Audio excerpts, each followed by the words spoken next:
Hi, and welcome to Fall Asleep with Henrik. I'm Henrik, and you're sleepy. And it is what it is. What happens, happens. And right now, there's nothing we can do. So let's go.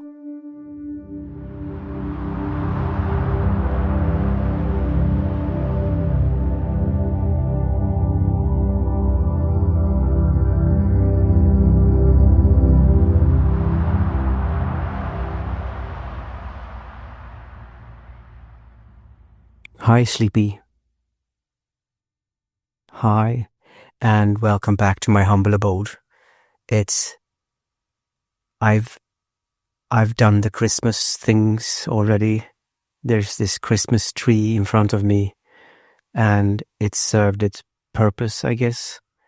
And it did it with an honor, with a degree, I guess. Top degree. As I might have mentioned in the previous episode, I'm not very fond of Christmas, although I don't have any particular views that goes strictly against Christmas celebration in all its forms, but I just don't like being pushed into a room with people and then being told to love them. I mean, I love them. It's not that I don't love them. I love them, but I'd like my love to come unconditionally. I don't want it to be forced upon me by some sort of ritual. So I'm Henrik, and if you're new to this podcast, this is a sleeping podcast, which means I don't really know what it means. Well, I know what it doesn't mean.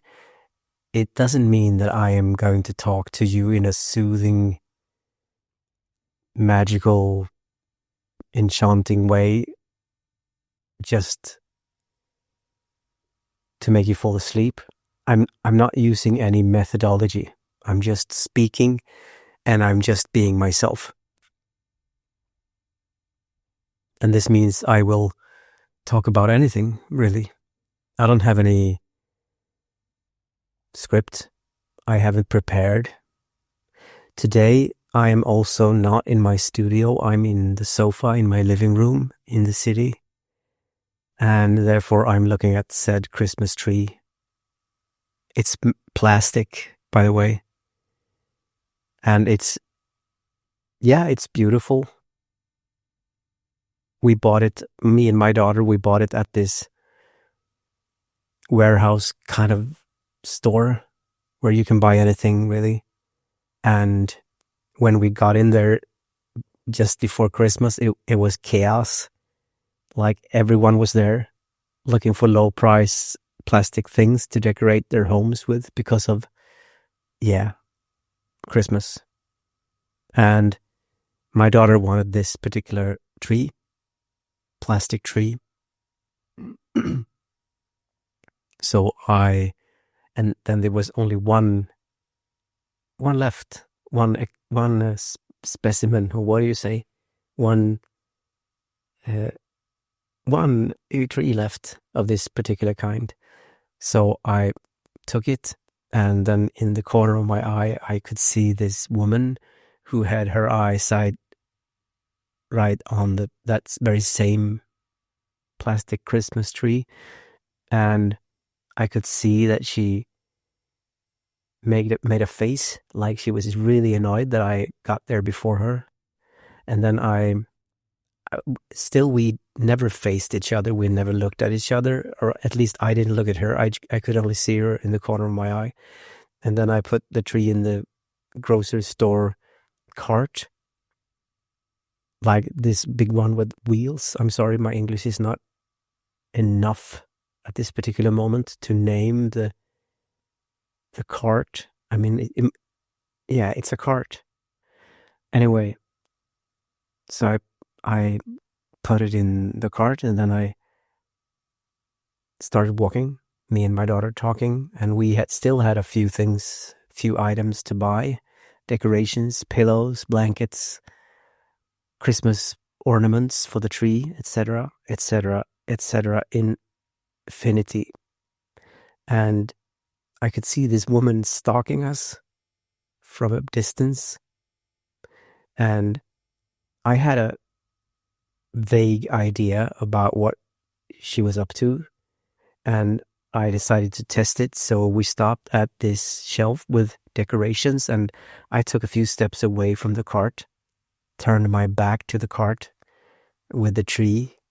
And yes, I was correct. She was there like in a blink. And she never actually touched the tree, but she was about to. She, what do you say? She scouted the surroundings because she wanted to take that from me. And but I turned around, and there were no like face off or anything because she was very fast. I could tell that she was doing this like out of a sort of habit. She had done this before, I imagine, because she turned around. As soon as I turned around, she turned around and pretended to be very interested in this cart of like, I don't even remember, some fake gingerbread cookie things in a jar. And we continued our endeavor. I talk about this in a funnily. Can you say funnily? When I talk about it now, it's funny, but it wasn't at the moment because I really don't like grocery stores or warehouses or stuff like that. I feel belittled when I walk among the shelves of stuff that I don't really need. And don't get me wrong, I'm not a person that says no to physical things surrounding us. I'm one of the people that buys stuff for comfort or for vain or whatever. I have some sort of ideological resentment towards it, but it doesn't go the whole way through. I'm part of the problem, you know. But having said that, the ideological sides of me takes up pretty big space. And especially when I'm at a place like this, a place that's surrounded and filled to the brim with stuff that I don't really need. And I guess the thing that provokes me the most, and again, I'm not saying this to point a finger because I'm one of them. I'm one of those people.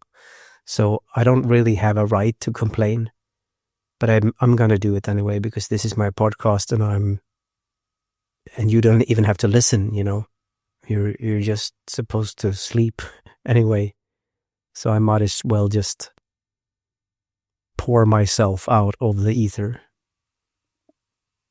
Anyway, the thing that provokes me the most is that we're so many in there looking for stuff that we don't need, with the only real argument of why we're doing it is because it's cheaper than it would normally be. And no one really questions, what is it that makes these things so cheap? Is it the people who made them that doesn't earn a living quite enough or work under horrific circumstances?